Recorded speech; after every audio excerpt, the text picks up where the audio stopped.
Hello, everyone. I hope you all are blessed and um, that you're just getting deeper in the riches of Christ every day and in his presence and majesty. And so tonight I just wanted to just talk briefly a little bit by providing a historical commentary on two of America's most profound documents, that of the Declaration of Independence with Thomas Jefferson and Thomas Paine's Common Sense. In Common Sense, Thomas Paine wrote about the various arguments on why America should declare independence from Great Britain.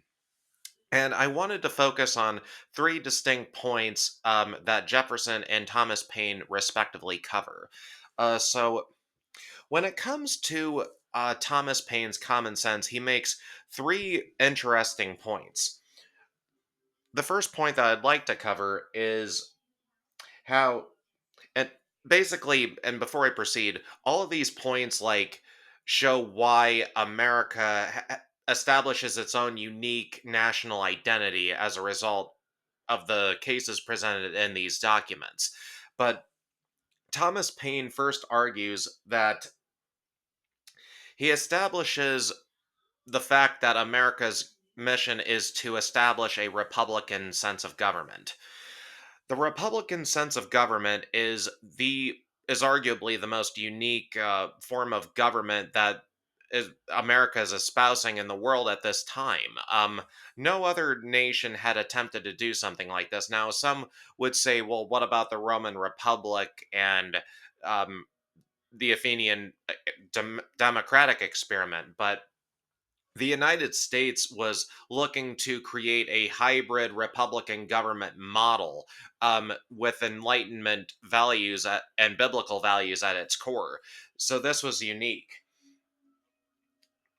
And so the Republican concept of government was actually foundational to the United States. So I thought that was quite pertinent to reference that. The second point that Thomas Paine makes is that um, he actually criticizes what's been described as the two tyrannies of the English Constitution, um, and those refer to how the king and the king's peers only rule by heredity, which does nothing to benefit the people. So basically, the divine right of kings or being able to rule just by heredity alone does a complete disservice to the subjects of the country and vice versa. Whereas a democratically elected government or representative or Republican government would be of a superior service to its constituents. And the third point that he makes, and that's particularly relevant in common sense, is that he actually uses scripture to declare the equality of all people, which is foundational to American government. The equality of humanity.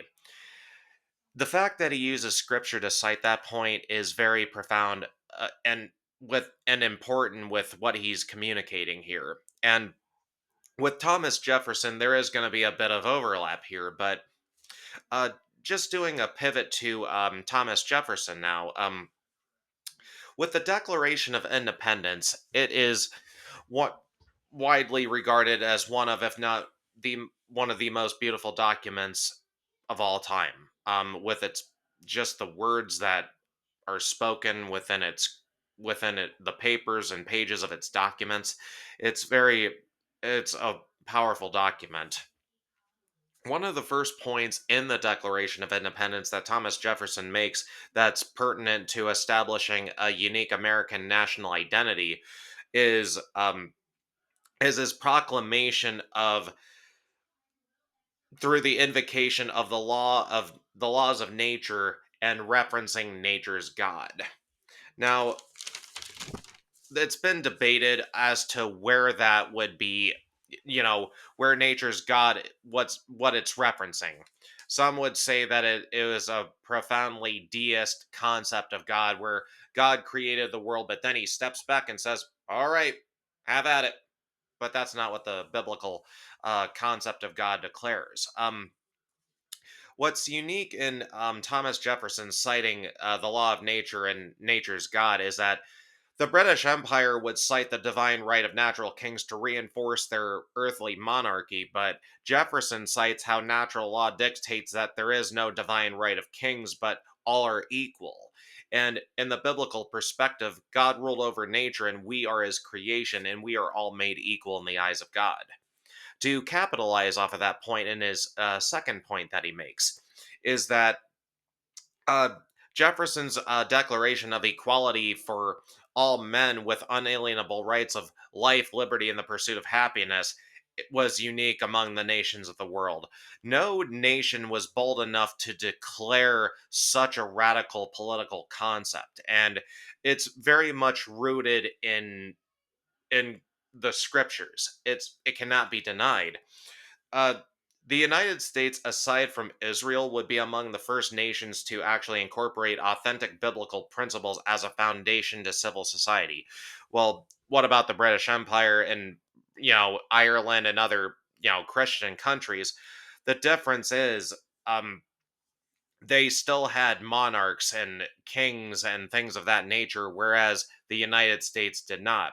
There was one quote, I can't remember which patriot declared it, but it went to the effect of we serve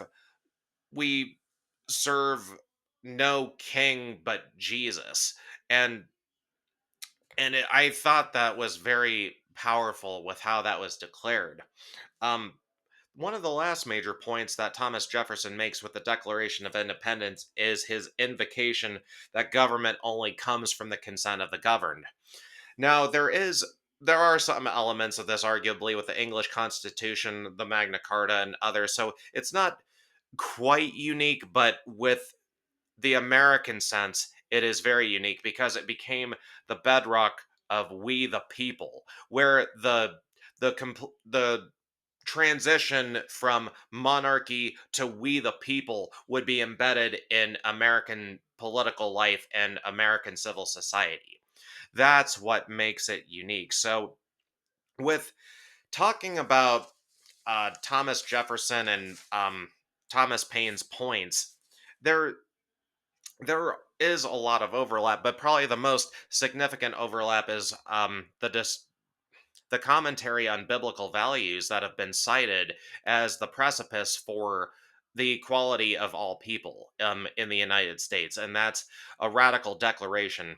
Now, of course, we know that in our history that has not been preached as it should or practiced as it should from the get-go. And I went to the Smithsonian Museum of African American History and Culture not too long ago, earlier in January, and there was an exhibit called The Paradox of Liberty, blatantly with the Patriots using the words of liberty from oppression, but they don't extend that to African Americans right away.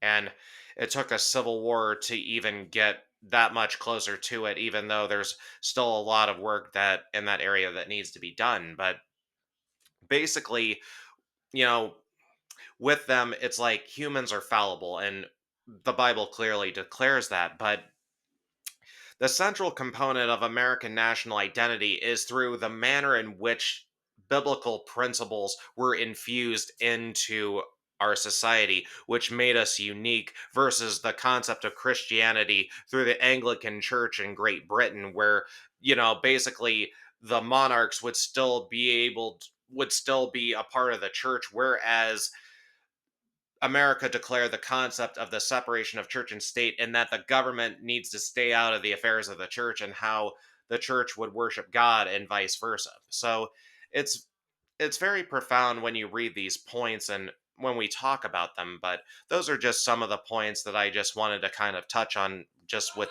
my discussion on the Declaration of Independence with Thomas Jefferson and Thomas Paine's common sense. So I just want to thank you all for listening to what I had to say, and you all have a marvelous and blessed evening. Until next time.